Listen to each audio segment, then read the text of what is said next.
Hello दोस्तों, नमस्कार। मेरा नाम है शिवा और आप लोग देख रहे हैं शिवा क्लासेस यूट्यूब चैनल। दोस्तों, मैं एक बार फिर हिंदी का प्रैक्टिस सेट लेकर के आ चुका हूँ। ठीक है। और जो है दोस्तों, आपसे अनुरोध है कि आप लोग जो है हर क्वेश्चंस का जवाब चाहें तो कमेंट बॉक्स में दे सकते हैं। ठीक है दोस्तों, नहीं तो आप लोग लास्ट में बताइएगा कि आपका स्कोर क्या रहा। ठीक है दोस्तों, ज़्यादा जो है बातें नहीं करते हैं। चलिए अब हम लोग अपने सेशन पर चलते हैं। ठीक है दोस्तों, तो चलिए देखिए आपकी स्क्रीन पर हमारा पहला क्वेश्चन आ चुका है।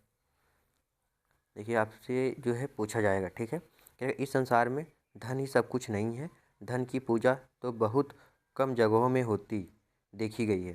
संसार का इतिहास उठाकर देखिए और उदाहरण ढूंढ ढूंढ कर सामने रखिए तो आपको विदित हो जाएगा कि जिनकी हम उपासना करते हैं उनके लिए हम आंखें बिछाने तक को तैयार रहते हैं। जिसकी स्मृति तरोताज रखने के लिए हम अनेक तरह के स्मारक चिन्ह बनाकर खड़े करते हैं। उन्होंने ने का रुपया काम किए थे। ठीक है, उन्होंने रुपया कमाने में अपना समय नहीं बिताया था। ठीक है दोस्तों, उन्होंने रुपया कमाने में अपना समय नहीं बिताया था, बल्कि उन्हीं ने कुछ ऐसे काम किए थे जिनकी महत्वता हम रुपये से अधिक मूल्यवान समझते हैं। जिन लोगों के जीवन का उद्देश्य केवल रुपया बटोरना है, उनकी प्रतिष्ठा कम हुई है। अधिकांश अवस्थाओं में उन्हें किसी ने पूछा तक नहीं है। उन्होंने जन्म लिया, रुपया कमाया और परलोक की यात्रा की। किसी ने जाना तक नहीं कि वे कौन थे और कहाँ गए। मानव समाज स्वार्थी अवश्य है, पर वह स्वार्थ की उपासना नहीं करते समय देखिए उपासना करना नहीं जानता। अंत में वे ही पूजे जाते हैं जिन्होंने अपने जीवन को अर्पित करते समय सच्चे पुरुषत्व का परिचय दिया है। ठीक है दोस्तों, अब देखिए अब आपसे जो है इनमें से 3 क्वेश्चन पूछा जाएगा। ठीक है, आप लोग एक बार इसको अच्छे से पढ़िए। ठीक है, मैं थोड़ा सा जूम भी कर देता हूँ। आप लोग इसको अच्छे से पढ़िएगा, फिर जो है मैं क्वेश्चन पर चलूँगा। ठीक है,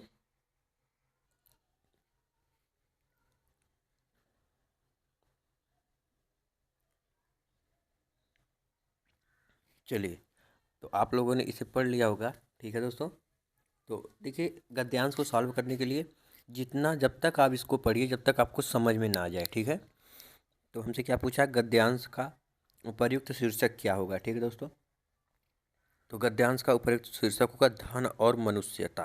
ठीक है दोस्तों, धन और मनुष्यता, क्योंकि हर जगह आपको जो है धन और धन और मनुष्य की बातों की तो का जो है वर्णन या फिर चर्चा की गई इसमें। ठीक है, चलिए हम आगे बढ़ते हैं। आपको बताना है कि उपर्युक्त गद्यांश के अनुसार संसार में किस तरह के लोग मनुष्य की पूजा होती है। ठीक है, किस तरह के मनुष्य की पूजा होती है इस संसार में। ठीक है, जो धनार्जन एवं त्याग दोनों करता है, जो पैसा को कल्याणकारी कार्यों में लगाता है, जो मानवता की सेवा में लगा रहता है, जो सच्चे मनुष्यत्व के लिए कार्य करता है। ठीक है दोस्तों, अब आपको बताना है इसमें कौन सी हमारी सही होने वाली। ठीक है, चलिए तो आपको बताना है कि इसमें से कौन सा सही होने वाला है। उपरोक्त गद्यांश के अनुसार संसार में किस तरह के मनुष्य की पूजा होती है दोस्तों, तो वह है ऑप्शन नंबर डी, जो मनुष्य जो है जो सच्चे मनुष्य तो के लिए अपना कार्य जो है के लिए कार्य करता है। ठीक है, जो मनुष्यता के लिए कार्य करता है। ठीक है दोस्तों, चलिए आगे बढ़िए। धन की पूजा से क्या अभिप्राय है? धन से ज़्यादा मानवता प्रबल है। धन कमाने वाला अधिक नाम नहीं कर पाता है। धन की पूजा व्यक्ति को स्वार्थी बनाती है। धन कमाने की अपेक्षा सच्चा मनुष्य होना ज़्यादा अच्छा है। ठीक है, तो आपको ये बताना है कि इसमें कौन सा सही होने वाला है। ठीक है, धन की पूजा से क्या अभिप्राय है? धन से ज़्यादा मानवता प्रबल है। धन कमाने वाला अधिक नाम नहीं कर पाता है। धन की पूजा व्यक्ति को स्वार्थी बनाती है। धन कमाने की अपेक्षा सच्चा मनुष्य होना ज़्यादा अच्छा है। तो दोस्तों ऑप्शन नंबर डी होना चाहिए। ठीक है, और यही है हमारा, धन कमाने की अपेक्षा सच्चा मनुष्य होना ज़्यादा अच्छा है। ठीक है, चलिए हम आगे बढ़ते हैं। चलिए, तो आपको बताना है कि निम्न में से स्त्रीलिंग शब्द है कि नर है, अहिंसा है, या फिर अंतरी है, या फिर अपरिग्रह है। ठीक है, और आपको बताना है पांचवा का, वाक्यांश का एक शब्द बनाए। ठीक है, जिसके हृदय में ममता ना हो। ठीक है, चलिए जल्दी से जल्दी दोस्तों आपको कमेंट करना है, और इस सेशन को दोस्तों हमें 20 मिनट में ख़त्म कर देना है। ठीक है, निम्नलिखित में से स्त्रीलिंग क्या, देखिए, किन्नर होता है, अंतरी होता है, अपर अपरिग्रह होता है, और अहिंसा होती है। ठीक है, अहिंसा होती है। ठीक है, और देखिए, वाक्यांश का शब्द एक शब्द बनाइए, आपको बताना है। जिसके हृदय में ममता ना हो उसको क्या कहते हैं भैया, निर्मम कहते हैं। ठीक है, जिसके हृदय में ममता ना हो उसे निर्मम कहते हैं। चलिए हम आगे बढ़ते हैं। अब आपको बताना है, भुजंग का पर्यायवाची शब्द नहीं है इसमें, और बताना है स्त्री में प्रयुक्त होता है, स्त्रीलिंग में प्रयुक्त होता है, क्या प्रयुक्त हो रहा है। ठीक है,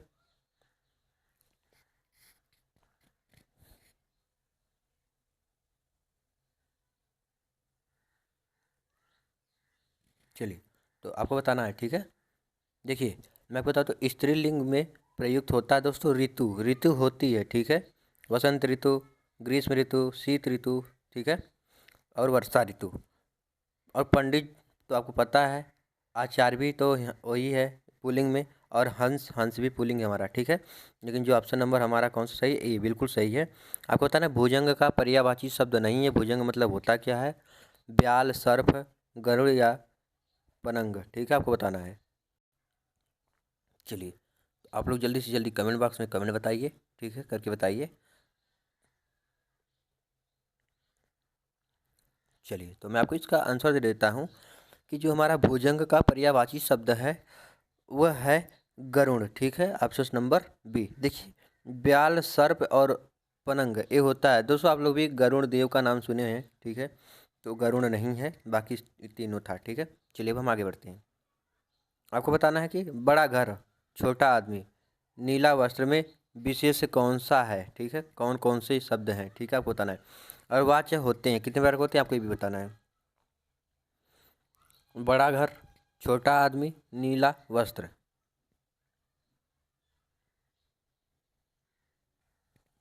चलिए, अब आपको बताना है कि बड़ा घर, छोटा आदमी और नीला वस्त्र में विशेषण से जो है कौन सा है, और वाच्य कितने बार। देखिए, तो मैं आपको बता देता हूँ कि बड़ा, देखिए, घर, कैसा घर, बड़ा घर। ठीक है, घर की जो है, जो हमारा क्या कहते हैं, जो बड़ा है वो विशेषता बता रहा है किसी घर की। ठीक है, तो हमारा विशेष क्या हो जाएगा, घर।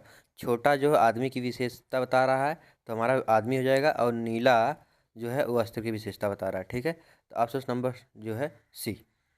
और वाच्य कितने प्रकार के होते हैं दोस्तों, 3 प्रकार के। कौन कौन से होते हैं, कर्मवाच्य, भाववाच्य और कर्तृवाच्य। ठीक है, चलिए अब हम आगे बढ़ते हैं। आपको बताना है, निम्न में भाववाच्य बताइए। ठीक है, समुच्चय बोधक को कहते हैं, क्या कहते हैं, आपको ये भी बताना है। समुच्चय बोधक को क्या कहते हैं, भाववाच्य बताइए। तुम फूल तोड़ोगे, अब चला जाए, बच्चे खेल रहे हैं, पुस्तकें लिखी जाएंगी। ठीक है, जाएगी। तो आपको बताना इसमें क्या हो सकता है। और समुच्चय बोधक को कहते हैं, क्या कहते हैं, विकारी, अविकारी, या फिर दोनों। ठीक है, आपको बताना इसमें से क्या कहेंगे। चलिए, तो जल्दी से जल्दी इसका कमेंट में आपको बॉक्स में जो इसका आंसर देना है। ताइए मैं आपको बताता हूँ, निम्न में वाच्य बताइए। तो अब चला जाए। ठीक है, अब चला जाए, जो कि ऑप्शन नंबर हमारा क्या है, बी। समुच्चय बोधक को क्या कहते हैं, आपको बताना है, विकारी या विकारी, या फिर दोनों कहते हैं, या फिर इनमें से कुछ ना कहते हैं। ठीक है दोस्तों, ताइए मैं आपको बताता हूँ। देखिए, समुच्चय बोधक अब जो है को अविकारी कहते हैं, क्या कहते हैं, अविकारी कहते हैं। ठीक है, और भाववाच्य हमारा क्या था, अब चला जाए। ठीक, चलिए, आपको बताना है कि हिंदी में वचन होते हैं, हिंदी में वचन कितने प्रकार के होते हैं, आपको बताना है। हिंदी में वचन 3 प्रकार के, 2 प्रकार के, 5 प्रकार के, 4 प्रकार के। ठीक है, और सममात्रिक जो है छंद कौन सा होता है। ठीक है, आपको बताना है। ठीक है, निम्न में सममात्रिक छंद का कौन सा उदाहरण है, और हिंदी में वचन होते हैं, आपको ये भी बताना है। ठीक है, चलिए, तो आपको बताना है, ठीक है। अगर दोस्तों संस्कृत में पूछता तो 3 हो जाता, ठीक है। एक वचन, द्विवचन, बहुवचन। और हिंदी में कितना होता है? तो हिंदी में केवल दोस्तों 2 वचन होते हैं, ठीक है। कितने वचन होते हैं? 2 वचन। हिंदी में सब मात्रिक छंद का कौन सा उदाहरण था? तो आपको बताना था कौन सा उदाहरण है, ठीक है, मात्रिक छंद का, ठीक है। तो जो कि हमारा दोस्तों है चौपाई, ठीक है, चौपाई है। चलिए हम लोग आगे बढ़ते हैं। आपको बताना सरस्वती का पर्यायवाची नहीं है और ईशु इच्छु का तद्भव रूप है, ठीक है, आपको ये बताना है। चलिए आपको बताना है कि सरस्वती का पर्यायवाची इसमें से नहीं है और इच्छु का तद्भव रूप है, ठीक है, आपको बताना है। जो कि अपने आप में दोस्तों बहुत इंपॉर्टेंट क्वेश्चन चल रहा है हमारा, ठीक है, हिंदी का है। चलिए, तो मैं आपको बताता हूँ सरस्वती का पर्यायवाची नहीं है, तो इसमें क्या सरस्वती का पर्यायवाची नहीं है? तो जो है कमला नहीं है, ठीक है। और आपको बताना है कि इच्छु का तद्भव रूप क्या है? इच्छु का हमारा तद्भव रूप होने वाला है ईख, ठीक है, जो कि ऑप्शन नंबर सी। चलिए अब हम लोग आगे बढ़ेंगे। आपको बताना है रेलगाड़ी कैसा शब्द है और थोक का पर्यायवाची कैसा शब्द, थोक का पर्यायवाची है, ठीक है। रेलगाड़ी शब्द कैसा? तद्भव, तत्सम, देशज या फिर संकर शब्द है। या फिर थोक का पर्यायवाची क्या है? परचून, थाक, थोया या फिर पर्यायी, ठीक है, आपको बताना है। चलिए आपको बताना है कि रेलगाड़ी शब्द जो है कैसा है? तद्भव शब्द है, तत्सम है, देशज, संकर है या फिर थोक का पर्यायवाची क्या है? परचून, थाक, थोया या फिर पर्यायी, ठीक है। तो आइए मैं आपको बताता हूँ कि देखिए रेलगाड़ी शब्द का जो हमारा है संकर शब्द, कैसा शब्द है? संकर शब्द। कैसे? ये दो दो शब्दों से मिलकर बना, रेल प्लस गाड़ी, ठीक है, इसलिए जो है संकर शब्द हो जाएगा। और हमारा थोक का पर्यायवाची शब्द है पर्यायी, ठीक है। चलिए हम लोग आगे बढ़ेंगे। अब आपको बताना है, ठीक है, आपको बताना है कि जो है विभु का पर्यायवाची क्या है और व्यास का विलोम क्या होता है, ठीक है। समास, संश्लेषण, लघु या फिर संक्षेप, ठीक है। विश्व का पर्यायवाची क्या है? विभु, महान ईश्वर, सर्वव्यापक नित्य या फिर निरस्थायी दृढ़, ब्रह्मा या आत्मा, ठीक है, आपको बताना है। चलिए आपको बताना है कि वि विभु का पर्यायवाची क्या है? सर्वव्यापक या फिर नित्य या फिर व्यास, ठीक है, आपको बताना है। इन सब का उत्तर क्या होने वाला है, ठीक है।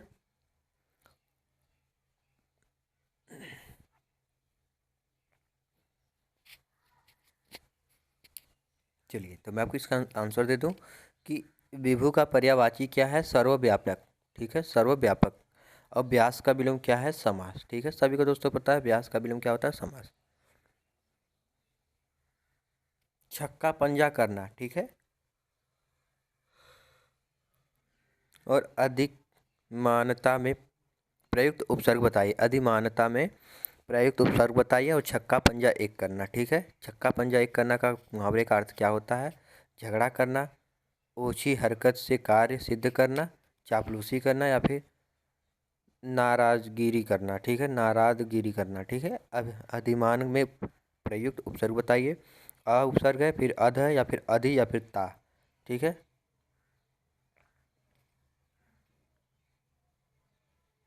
चलिए तो जल्दी से जल्दी इसका आंसर हो जाए, ठीक है। चलिए जल्दी से जल्दी इसका आंसर हो जाए दोस्तों। छक्का पंजा करना मुहावरे का सही अर्थ क्या होगा, ठीक है।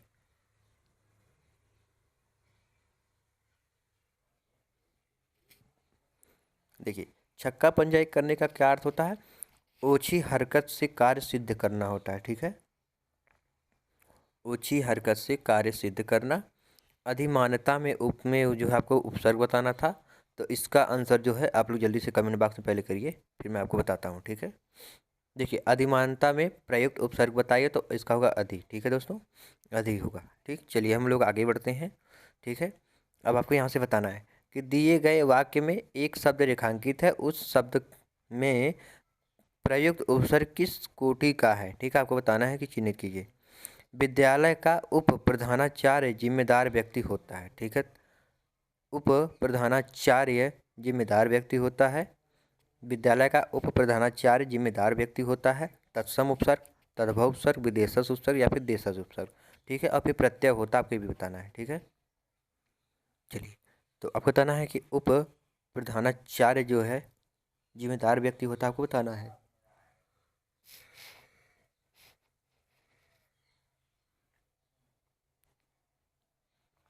चलिए, तो आइए मैं आपको इसका आंसर दे देता हूँ। देखिए, जो तत्सम उपसर्ग होता है, ठीक है, या तत्सम उपसर्ग है, ठीक। फिर उसके बाद आपको बताना है कि प्रत्यय होता है, प्रत्यय क्या होता है, आपको ये भी बताना है, ठीक है। तो प्रत्यय एक हमारा शब्दांश होता है। क्या होता है? प्रत्यय एक हमारा जो है यह शब्दांश होता है, जो कि ऑप्शन नंबर हमारा ए बिल्कुल राइट है। चलिए, अब हम लोग अपने अगले सेशन पर चलते हैं। चलिए, अब आपको बताना है कि निम्न में कौन सा विलोम युग्म त्रुटिपूर्ण है। आपको बताना अपेक्षा, उपेक्षा, अग्रज अनुज, आदान प्रदान, उन्नति, अवगत, ठीक है। आपको ये बताना है। और प्रयोग के आधार पर शब्द के भेद कितने होते हैं, ठीक है।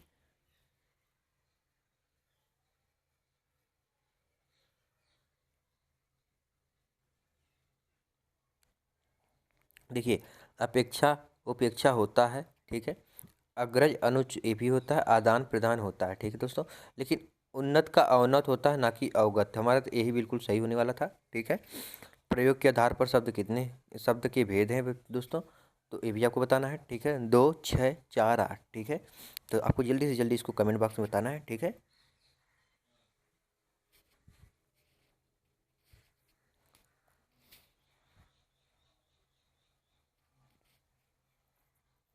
प्रयोग के आधार पर शब्द के भेद होते हैं, ठीक है।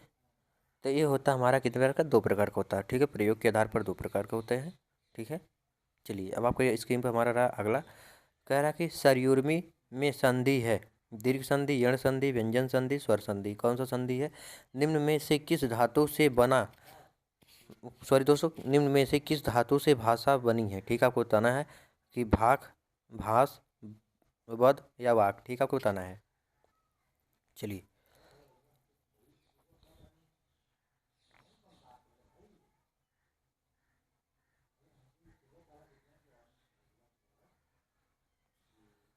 चलिए आपको बताना है कि कैसा है, ठीक है।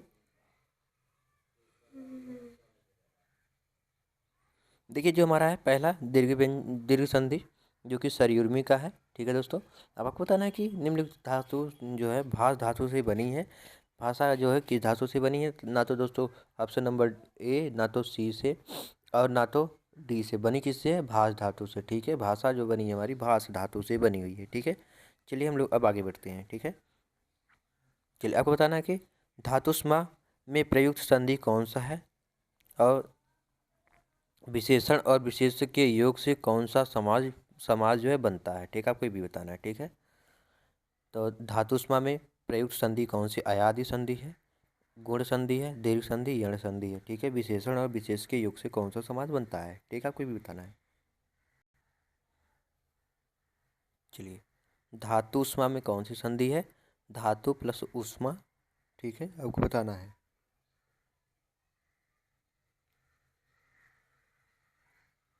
देखिए, जो हमारी धातु उष्मा बनी है, ये हमारी बनी है दीर्घ संधि से, ठीक है। किस संधि से? दीर्घ संधि से।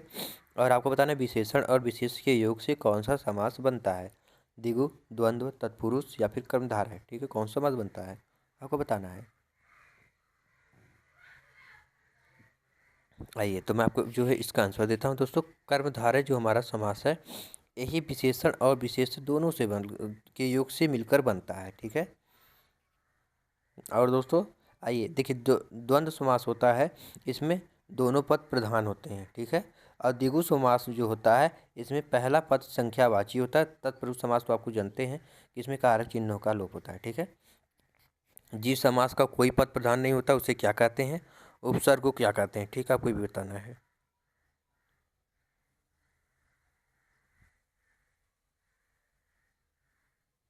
चलिए, तो जिस समास का कोई पद प्रधान नहीं होता उसे क्या कहते हैं? उपसर्ग को क्या कहते हैं, ठीक है। आपको बताना है। दोस्तों आपको तो पता है, जिसका पद कोई पद प्रधान नहीं होता उसका कौन सा पद प्रधान होता है? तो तीसरा पद प्रधान होता है। तो आप लोग कहेंगे ना तो द्विगु समास का है, और ना ही कर्मधारय समास का, ना ही द्वंद्व समास का, है क्या, बहुव्रीहि समास का। ठीक है, उपसर्ग को क्या कहते हैं आपको बताना है। उपसर्ग को हम क्या कहेंगे, शब्दांश कहेंगे, वाक्यांश कहेंगे, पद कहेंगे, शब्द कहेंगे। ठीक है, क्या कहेंगे।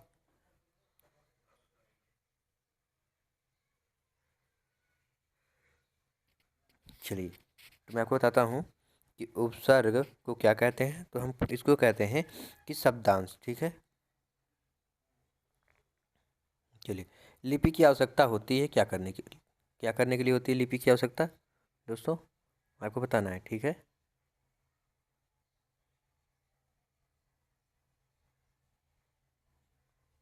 देखिए, लिपि की आवश्यकता जो होती है बोलना, भाषा बोलने में, भाषा लिखने में, भाषा संकेत में, या फिर तीनों में आपको बताना है। फिर खड़ी बोली निकली है किससे निकली, पूर्वी हिंदी से, बिहारी हिंदी से, पश्चिमी हिंदी से, या फिर राजस्थानी हिंदी से, आपको ये भी बताना है। हिंदी की आवश्यकता, लिपि की आवश्यकता होती है क्या, किस में होती है आपको भी बताना है। ठीक है, भाषा बोलने में, भाषा लिखने में, भाषा संकेत में, या फिर जो है तीनों में। और खड़ी बोली निकली है, तो दोस्तों हमारा जो है पहला कि लिपि की आवश्यकता होती है तो भाषा को बोलने में होती है। ठीक है, और आपको बताना है कि खड़ी बोली निकली है कहाँ से निकली है, पूर्वी हिंदी, पश्चिमी हिंदी, राजस्थानी हिंदी, बिहारी हिंदी।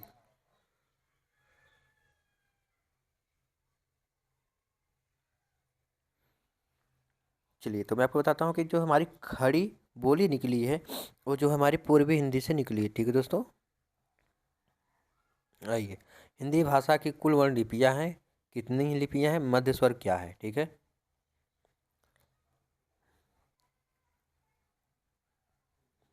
हिंदी भाषा की कुल वर्ण लिपियाँ कितना दोस्तों।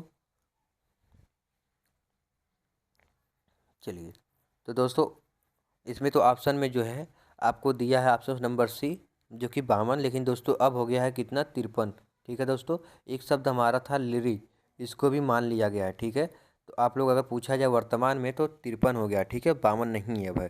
ठीक है दोस्तों, तो लेकिन इसमें जो है वर्ण लिपि, यदि दोस्तों अगर 53 ना दिया हो तो हम 52 को लगा सकते हैं, लेकिन इस समय क्या हो गया, 53 हो गया। ठीक है, मध्य स्वर है, देखिए, जो हमारा ऊ है, ऊ अगर ये ऊ का प्रयोग करें तो हमारी जीभ कहाँ भाग रही है, पीछे की तरफ भाग रही है, तो इसको कहते हैं पश्च स्वर।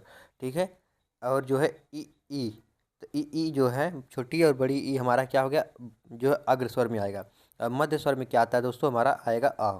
ठीक है, अगर आप जो है आ का उच्चारण करिए छोटा का, तो मुंह का खोला खोला और जीभ बीच में ही रहती है। ठीक है, आ। ठीक है दोस्तों,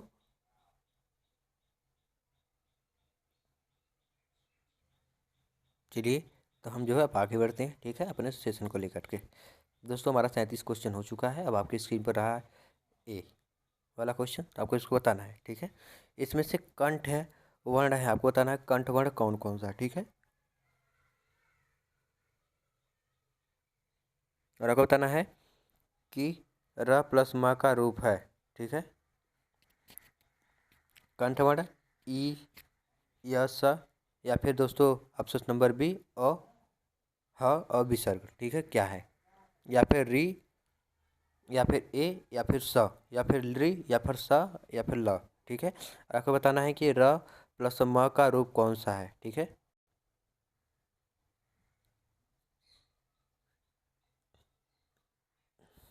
चलिए, तो हमें उम्मीद होगी कि आप लोग जो है इसका आंसर दिए होंगे। ठीक है, निम्न में कंठ वर्ण कौन सा है, तो ऑप्शन नंबर ओ है बी, अ और ह और विसर्ग। ठीक है, देखिए, ईशु यशा नाम को हम कहते हैं तालु। ठीक है, देखिए, री जो है और ए जो है, ये दो शब्दों से मिलकर बना है कौन सा दोस्तों, ए। ठीक है, और ली, और ये तो दंती है, ला भी दंत में है। ठीक है, देखिए, र प्लस म का जो प्रयोग होगा किससे हम लोग करते हैं, तो दोस्तों हम लोग कहते हैं वो है ऑप्शन नंबर बी, नम्र में। ठीक है, सॉरी दोस्तों, जो म्र हमारा दिया है, र प्लस म का जो रूप है वो ऑप्शन नंबर बी में बिल्कुल दोस्तों मैच खाता है। ठीक है दोस्तों, सॉरी दोस्तों, म में नहीं, र में खाएगा। ठीक है दोस्तों, ये यहाँ पे मर में जो लिखा है। ठीक है, चलिए, अब हम लोग आगे बढ़ते हैं, और दोस्तों हमारे लास्ट क्वेश्चन रहा, इसको जो है आप लोग बताइए कि ये हमारा क्या होने वाला है। प्र में पूर्ण वर्ण वर्ण है क्या है। ठीक है, प है, ब है, दोनों इनमें से कोई नहीं।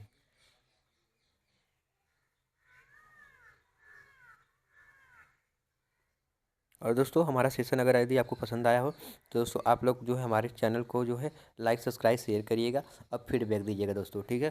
क्योंकि दोस्तों मैं आपका जो है समय नहीं बर्बाद किया हूँ, ठीक है। तो चलिए दोस्तों, तो इसका आंसर मैं बता देता हूँ, ठीक है। वो हमारा है ऑप्शन नंबर बी, ठीक है, जो कि हमारा सही है बिल्कुल। और दोस्तों मैं आपसे एक बात बोलना चाहता हूँ कि मैं जो पीडीएफ अपलोड नहीं करता। यदि दोस्तों आपको पीडीएफ चाहिए तो आप लोग जो है कमेंट करेंगे तो मैं आपको सारी पीडीएफ जितनी भी क्लास चली है तो उसकी पीडीएफ की जो है लिंक दे दूँगा, आप वहाँ से जाके डाउनलोड कर सकती हैं। क्योंकि दोस्तों पीडीएफ कोई पढ़ता नहीं, इसीलिए दोस्तों पीडीएफ जो प्रोवाइड नहीं कराता हूँ, ठीक है।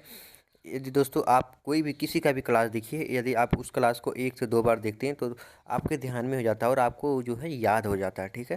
तो चलिए, तो हम फिर मिलते हैं एक अगले सेशन को लेकर के, तब तक के लिए दोस्तों बाय बाय।